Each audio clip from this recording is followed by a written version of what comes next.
Welcome to Canine Revolution Radio. Presented by Canine Revolution Dog Training, enhancing the dog and owner relationship through education, balance, and pack instinct.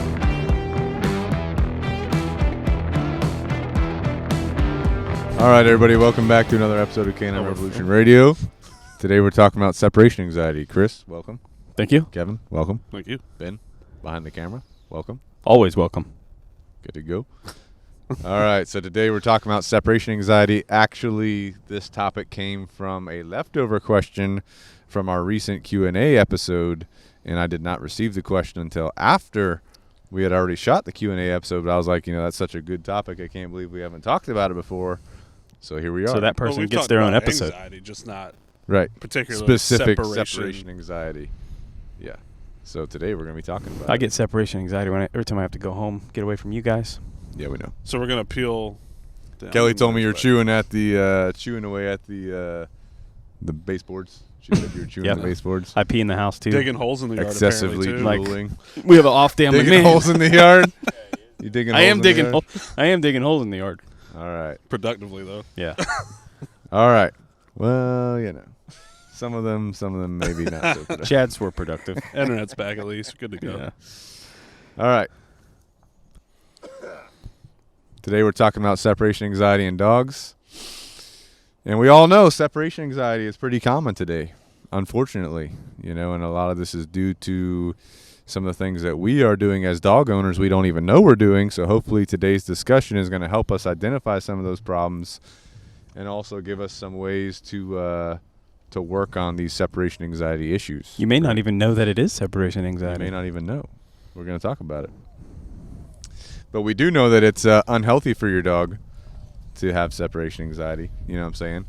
We also know that it can create a lot of stress for you if your dog's suffering from this behavioral trait, separation anxiety. And it can also be costly to you.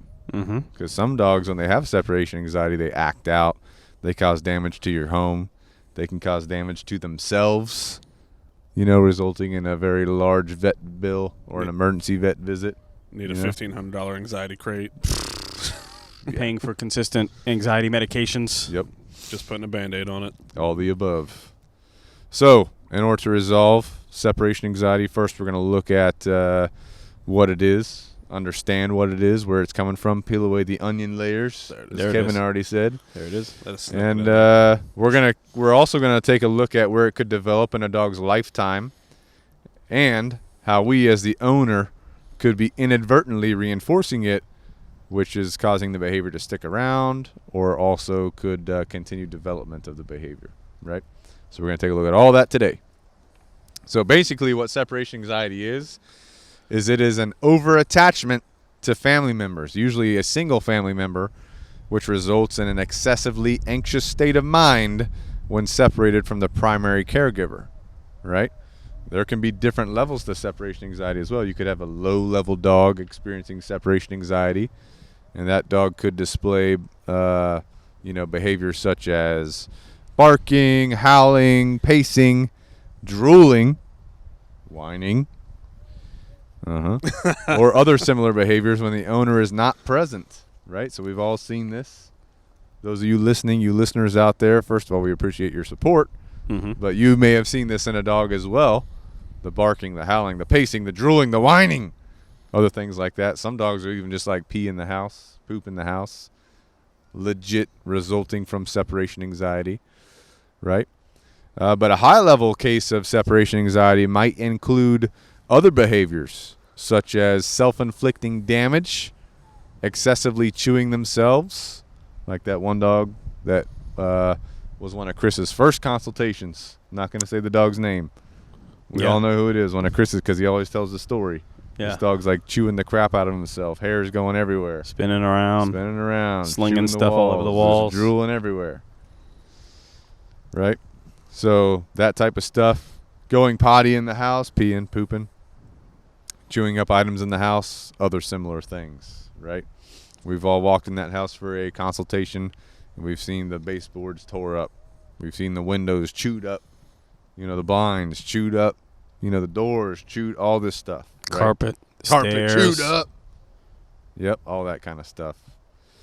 And then another level of separation anxiety in an extreme case could be legit destroying household items, chewing up at the doors, chewing up at the windows, chewing and eating things in the house, which is definitely not good because now you're talking about issues, you know what I'm saying, in the, like if the dog eats something, like Kevin trained a dog that ate a Bible one time. Remember that story?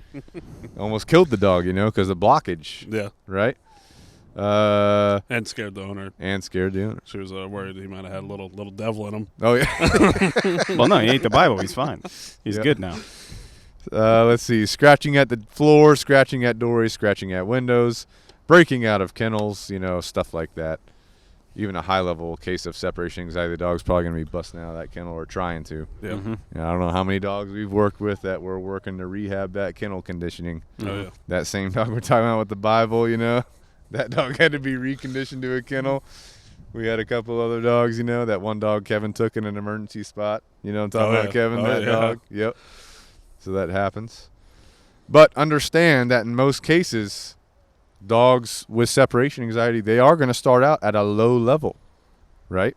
And then as time goes on, if we don't identify and resolve the behavior and we allow it to continue, or maybe we actually inadvertently reinforce the behavior, the dog's going to increase to a high level or an extreme level, right? And so what we need to do is make sure that we note and understand what we're seeing.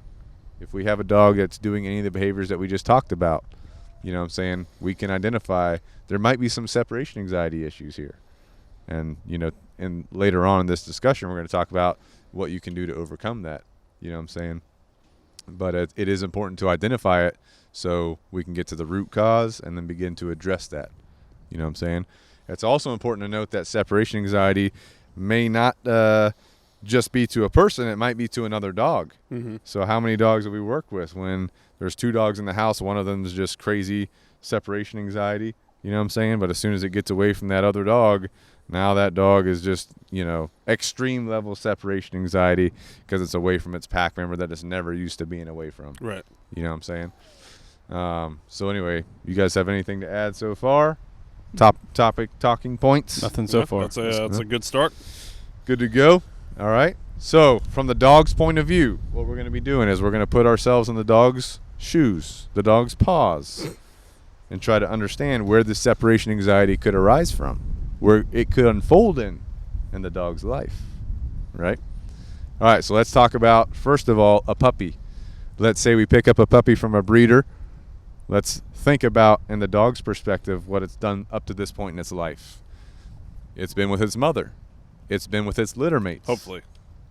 Yeah. Yep. We're talking about a puppy from a breeder, so Like a legitimate. okay, I got you. We're not talking about a dog that was picked up on the side of the road as a puppy, you know, or something like that. We're talking about a puppy from a breeder, because there are a lot. You know, this is a situation for a lot of people. You know what I'm saying?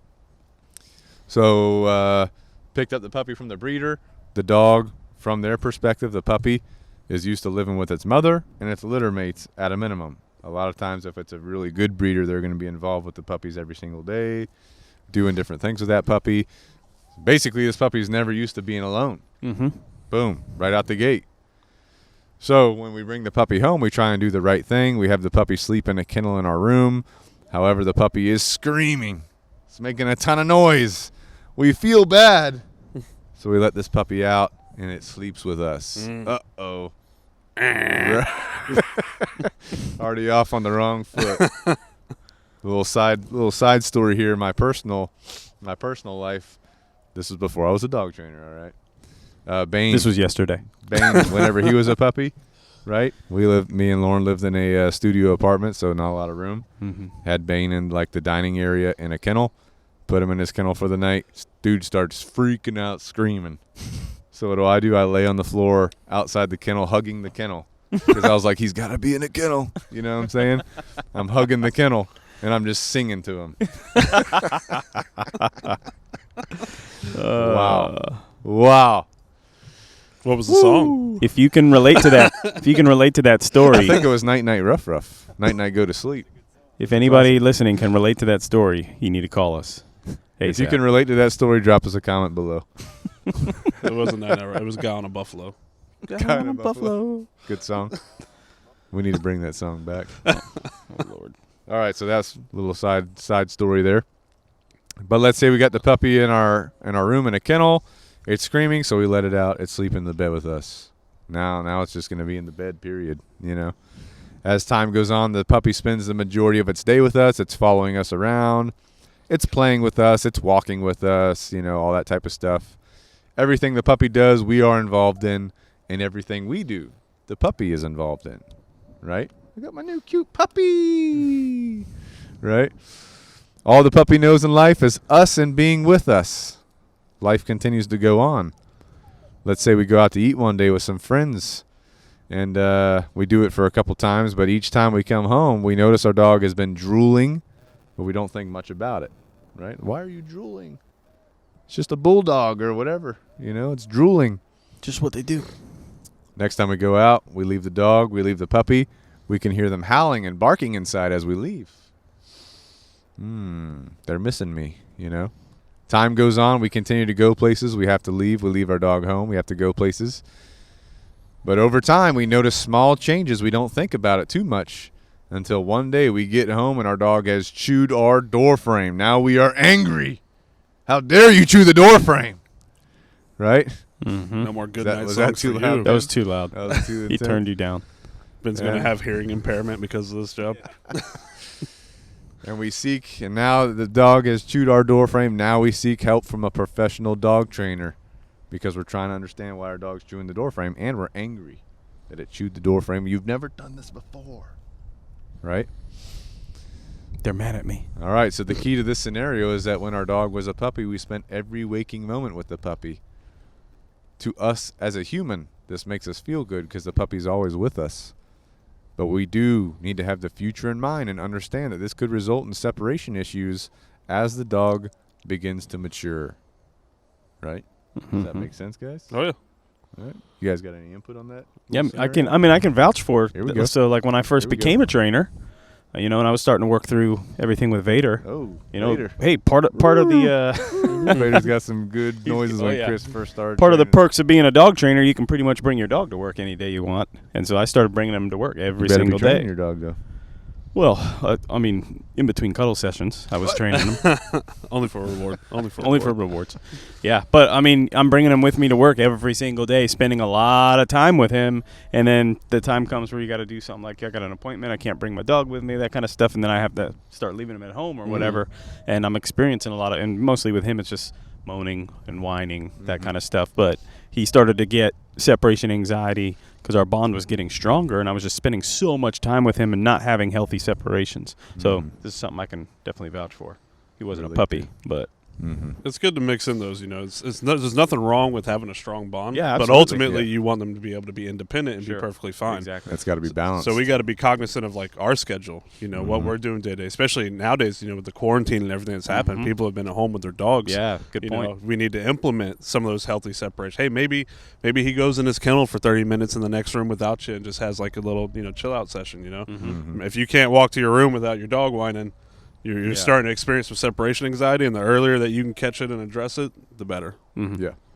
Or if you can't walk into another room because, you know, your dog's following you, or Right. you feel bad for leaving your dog. That's also, don't forget that your dog's feeding off of you. Yeah.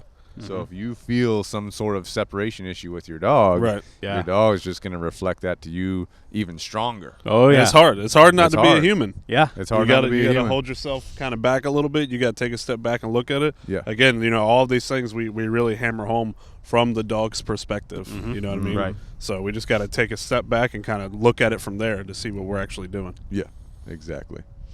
All right, so let's look at another scenario. All right, you guys ready for this one? Bring it on. We talked about a puppy from a breeder. Let's talk about an older dog that came from a rescue or a shelter. Right? Let's say we go to the rescue or the shelter. We're looking at dogs. We pick out a dog. Nobody knows the history of the dog or where it came from. It showed up at the rescue one day. Maybe someone picked it up at the side of the road. We don't know. We adopt the dog and notice that it seems a little unsure. And now we're going to assume that someone in the dog's past has mistreated it because it's showing some unsurety. That's the first go-to. That's the first. It's been abused. Yep. I think that just to fulfill that human need to It is. nurture, Yeah. It and, is. take care of and all Yep. that.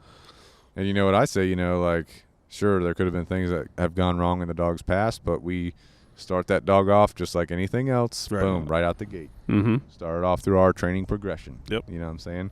Develop all the relationships and everything. That dog could be insecure for a variety of reasons. Don't assume that it's because it was mistreated in its past. Right. That's a critical mistake that a lot of people make. You know what I'm saying? And like you already said, it's because of that human emotion we want. We want them to have that past so that we can, somehow save them from it or something Well, like that and it's self-fulfilling. Yeah, You want to tell your friends, this dog was abused. Now they live with me. It's such a great home, et cetera, et cetera, et cetera. Yeah. So, again, that's just being human. Yeah. Well, and it's then hard. and you're going to go out of the way to take steps to make sure we don't have human contact. And now we're missing out on some important socialization stuff because, they don't like people because they were abused, or we're assuming they were abused, and so we're going to keep them away from people, all that kind of stuff. And now this stuff's going to start to compound. Mm-hmm. Let's start giving them luxury meals, whole 9 yards. Oh, yeah. Hall's Chop Kevin House. knows the luxury meals. Little house chop out. Kevin Chop walks House in the to Hall's go. Chop House next in. They already got a table Hey, waiting Kevin, for him. we got the They usual. They got his order ready for him. They're probably like, oh, let's do it again. All right, Fuji, same thing. Kevin walks Fuji. in. Okay, they do know me at Fuji. Uh-huh. I actually have a chair at Fuji. Yeah. They got a chair for Kevin. Kevin's name's on He it. never invites us, though. I've never gotten an invite from Kevin to go to Fuji. Never. It's crazy. Hmm. Oh, that's true. That's true. Chris doesn't either. I didn't invite Ben to my birthday that I didn't have, so he's upset. I'm still waiting to go to Denny's in St. George. Oh, my God. All right, back on track, boys. Back on track. Here we go. All right, so we adopt a dog. We notice it seems unsure, so we assume someone in the dog's past has mistreated it because of this unsureness. So now we pamper the dog, like we talked about. We give the dog everything we think it wants. Keyword, we think. Right? The best foods. That Hall's Chop House steak. Kevin goes to Hall's for this dog. He gets it a freaking $100 steak, brings it for the dog. That's a cheap steak at Hall's. That's a cheap steak? Yeah. $99, 16-ounce dry-aged tomahawk. Okay, He knows the order. He knows the order. No, I know. I ordered it once. I was like, wow, that was really expensive. We give the dog the best foods, the best toys. The dog goes to work with us. It follows us everywhere. One day, we decide to take a shower. We close the bathroom door with the dog outside the bathroom. How dare you? How dare you? Then after the shower, we walk out. We notice the dog is panting heavily and pacing right there at the door. And you know what we think as a human? We feel bad. Time to We comfort. kneel down. We hug the dog. Boom. We say, I'm sorry. I didn't mean to leave you out here. Reinforce. Right? So now we're inadvertently, we don't know what we're doing. We're treating it like a human. We're inadvertently reinforcing that separation anxiety, right? Time goes on. We go to the store one day. We leave the dog home. We come back. The dog has peed in the house. We think this is strange, but we clean it up. One day we decide to go visit a distant friend, and we can't take our dog with us. So we arrange for a friend to stay at our house with our dog while we are away. While we are gone, our dog refuses to eat, won't drink any water, begins to chew the fur out of its legs and tail, resulting in bleeding. And also, the dog destroys many items inside the house while the pet sitter has to go to work during the day. We come home from our trip. We are highly stressed out, and we think, I'm so sorry, I can never leave you again. Right? So, a little bit different than the puppy scenario, right? This is an older dog, but the separation anxiety is still there. And over time, it has progressed, right? It has progressed. So, in both of these scenarios, we inadvertently create and reinforce the separation anxiety ourselves. In both scenarios we just discussed, we have inadvertently, right? We did not do this on purpose. We didn't really understand, right? As the owner, we inadvertently created and reinforced the separation anxiety. And this occurs frequently because we subconsciously treat the dog like they are a human, and we simply don't have enough experience to understand their canine communication style or what they need as a dog. And that's where we come in. Canine Revolution, here to save the day. right? All right, you guys have any input on that story or anything up to this point that we're talking about? Separation anxiety? Oh, good. No? Good to go? Covered Wow. the human aspect. Wow.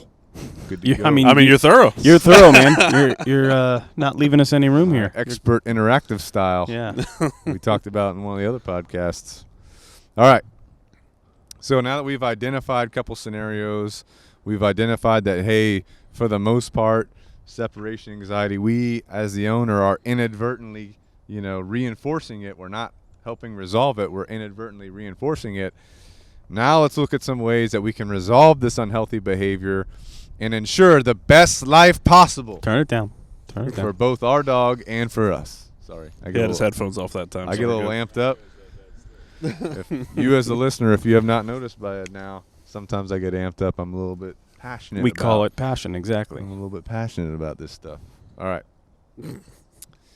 So let's look at some ways we can resolve this. Number 1, ensure that we provide a balanced lifestyle each day that will fulfill our dog's basic instinctual needs of mental and physical exercise. Boom. Talk about this all the time, right?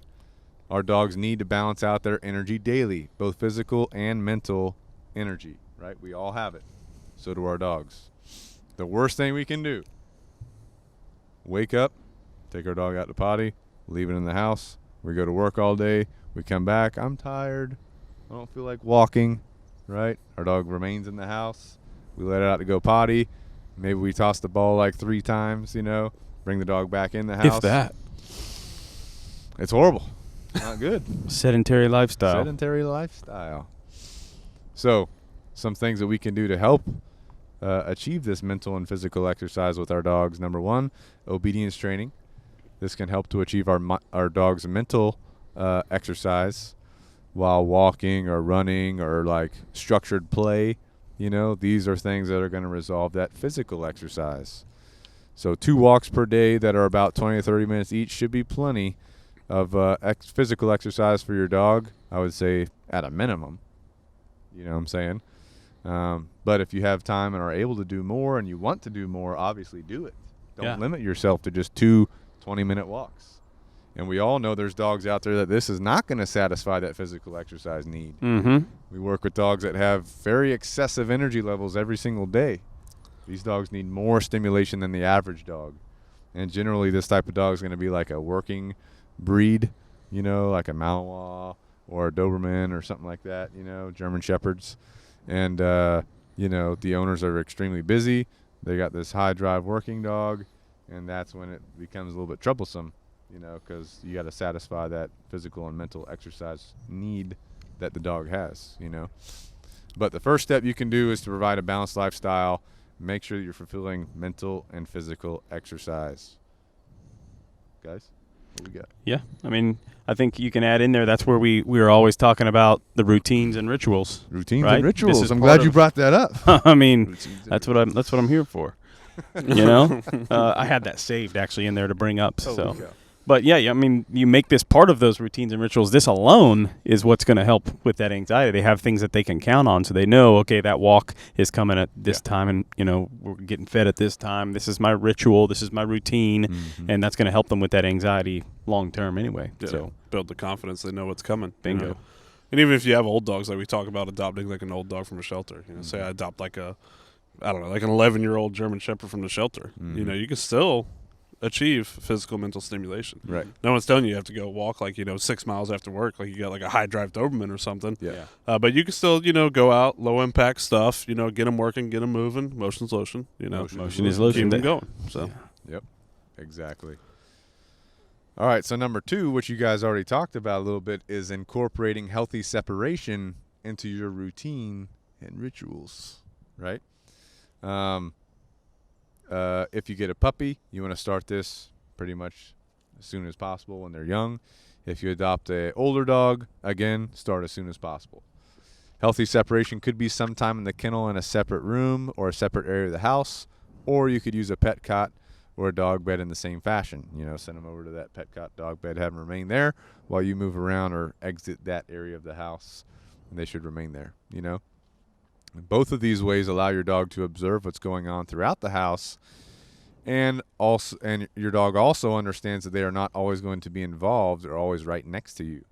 So this has to be something that you are very conscious of, because a lot of people, our basic human instinct is that we want our dog with us, right? And a lot of people, when I'm talking to them about this, like let's say I'm taking a dog home, I'm talking to them about this healthy separation, and they hear one of my recommendations: keep your dog in a spot or downstay for the first 3 weeks or so. They want to take their dog with them to each room and have them do a downstay at that room, which is cool sometimes, but sometimes you deliberately, consciously have to position them away from you, and you go somewhere else to achieve that healthy separation. You know what I'm saying? Like you already talked about, Kevin, with the COVID stuff, a lot of people are working from home now, so it's harder to achieve healthy separation.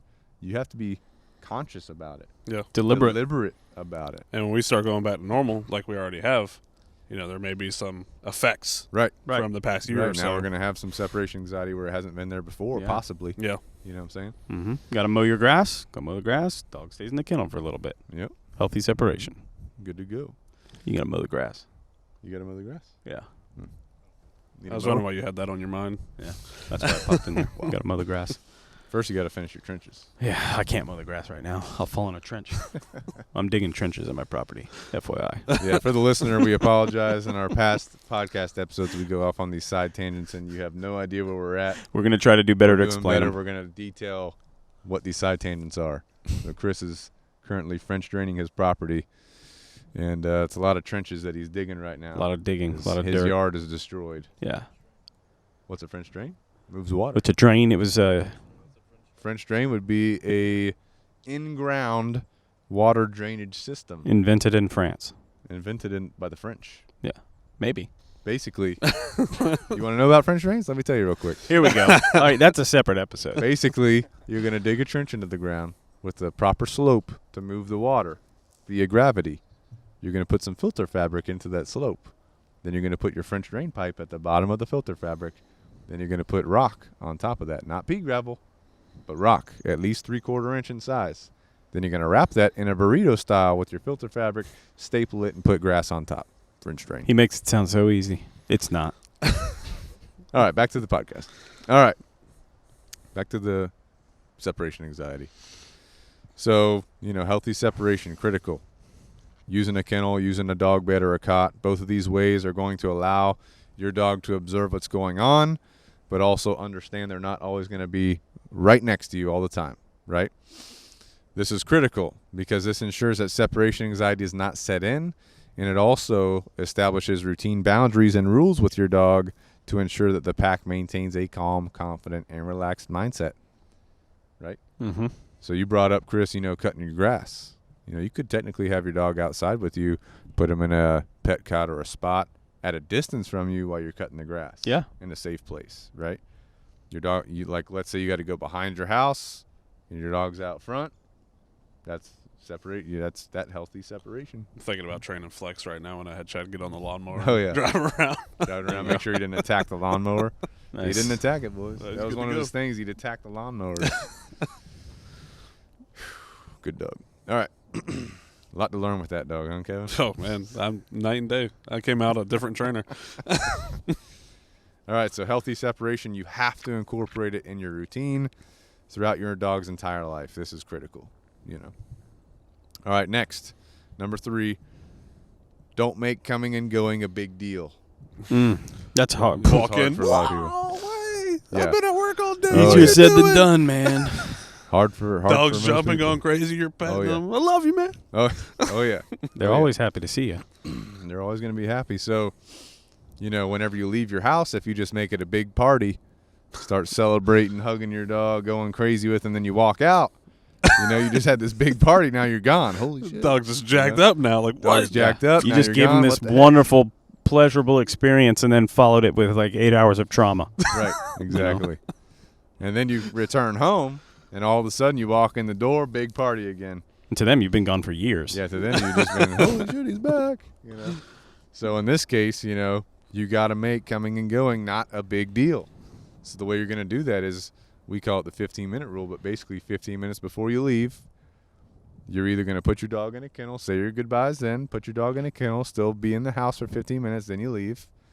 Or if your dog's not using a kennel, you're just going to 15 minutes, you're going to say your goodbyes and then pretty much act like your dog's not there no matter what they're doing. They're just walking around, whatever. You know what I'm saying? Then you just walk out the door whenever it's time to go. Same thing when you come back home. You come back home, if your dog's in the kennel, you ignore them for 15 minutes. No talk, no touch, no eye contact. When 15 minutes is up, or if they're super calm, then you can walk over, let them out, that kind of thing. Or if your dog's just kind of free roamer in the house, you walk in the door, they're going to be super excited that you're there, but do not be tempted. No talk, no touch, no eye contact for 15 minutes.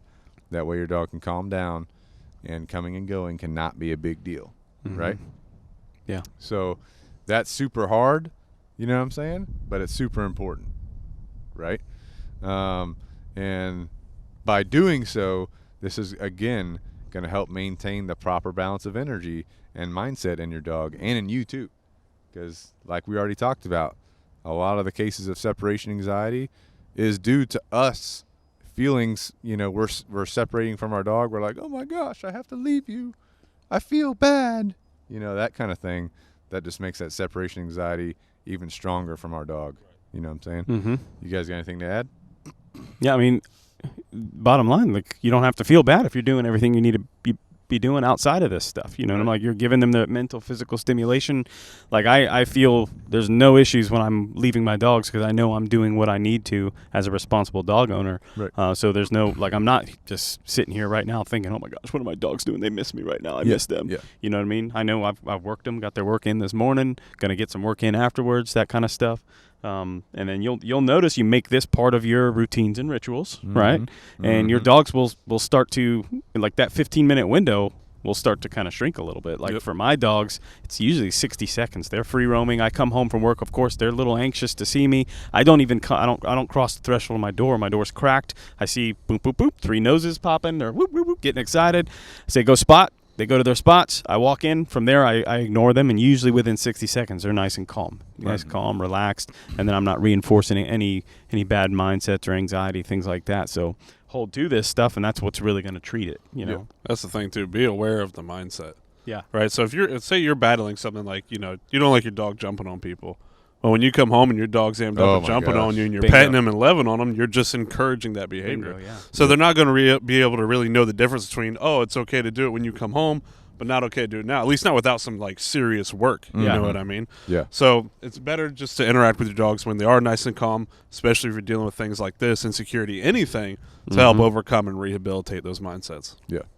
And like Chris already talked about, if you feel bad because your dog's at home, while you're at work, or you feel bad because you weren't able to take your dog out, because you're out hanging out with friends or something like that, the way to not feel bad is by fulfilling those basic needs. Right. Making sure that you get in mental and physical work with your dog before you leave for the day, and then whenever you get home, again, fulfilling mental and physical needs at a minimum, what we talked about. Maybe if you have that feeling where you're feeling bad, search a little deeper. There's something else going on inside. You're not doing what? You know what? What? Sometimes, sometimes you may have to wake up early. What? Whoa. Ooh, you may have. Holy cow! You may have to wake up early. I don't have time to make sure that you can fulfill. I don't have time in the day to make work sure my that you dog. can fulfill your daily mental and instinctual needs. Quick story for you guys. I don't think I told you. Someone texted me the other day. They said they're running out of time. They're running out of time in the day. They wake up at 5:40 a.m. That's lunchtime. They're running out of time in the day because they wake up at 5:40. They have to hurry up and go to work. You know what I told them? You want to know what I told them? I do. I probably know what you. I told them I wake up at 3:40 a.m. so I can make sure I get enough time in. We had an hour of trench digging done by 5:40. 5:40, we were already done with digging trenches for an hour. Yeah, easy. Easy day. Let me just take what you said, turn around. Then we went to lunch. Went to lunch. It was no breakfast. No. We ate dirt for breakfast from the trenches. That's true. That is true. Back on track here, though.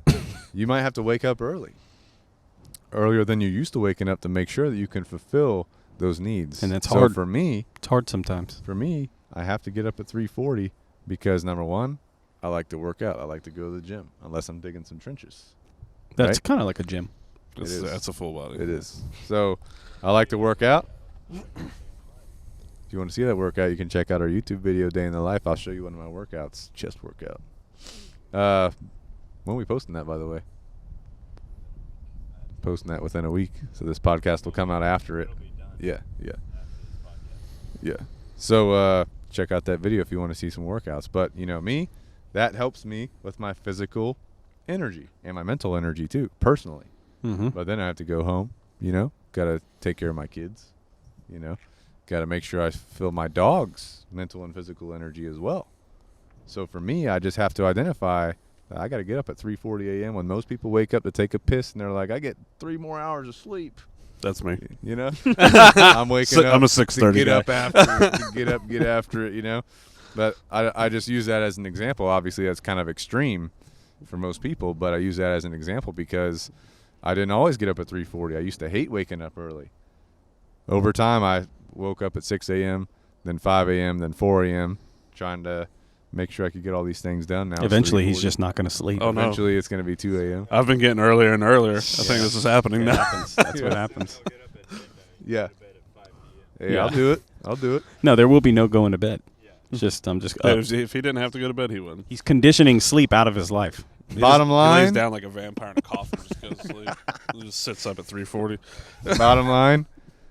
Make sure that you get that mental and physical exercise in to fulfill your dog's basic needs. Yeah. There's no excuse. Mm-hmm. You know what I'm saying? Yeah, maybe you're not a morning person. I get it, but guess what? You got to stay up a little late then. Yeah. Get it in. You can get That's into the it. thing. It's all balance. You get it, whenever you need to. Yeah. Yeah. Think back to when you were a kid and you found a stray dog on the road. Dad, can I keep it? Mm-hmm. This is a responsibility, son. I'm With talking great power. about my own father here. With power comes great responsibility. Dogs are a responsibility. You got to feed it. You got to walk it. You got to do, So even then, we knew the bare bones basics. Mhm. Yeah. So Yep. some dogs, sure, you can probably have, and they're just good to go. They may be like lazier. They still need some They bare still need bones it. basic maintenance. Some level of it, they still need it, All right, off the tangent. All right, but the 3 points we talked about, the 3 points were providing a balanced lifestyle each day that fulfills our dog's basic needs of mental and physical exercise, incorporating healthy separation in your routine and ritual, and then don't make coming and going a big deal. Those 3 points are the proper foundation for ensuring that we don't allow separation anxiety to be a part of our dog's behaviors, and it keeps our entire pack in good mentality, good energy state, right? And the other thing, too, is like walking your dog or hanging out with your dog. That's going to satisfy some of your mental and physical needs as well. Mm-hmm. You know what I'm saying? Walking them, hanging out with them, teaching them something or maintaining your obedience behaviors. That's working you mentally because, you may have to help your dog through a certain situation or help teach them something new. Play some brain games with them. Play some tug. That'll work you physically. So it's going to be physical, very physical, Nice cardio session. Good cardio. But all right, so that's a good discussion on separation anxiety. Obviously, there's some other things, too, that could be considered. And obviously, there's some very, very extreme and special cases when it comes to separation anxiety. And we've dealt with them here, very extreme cases.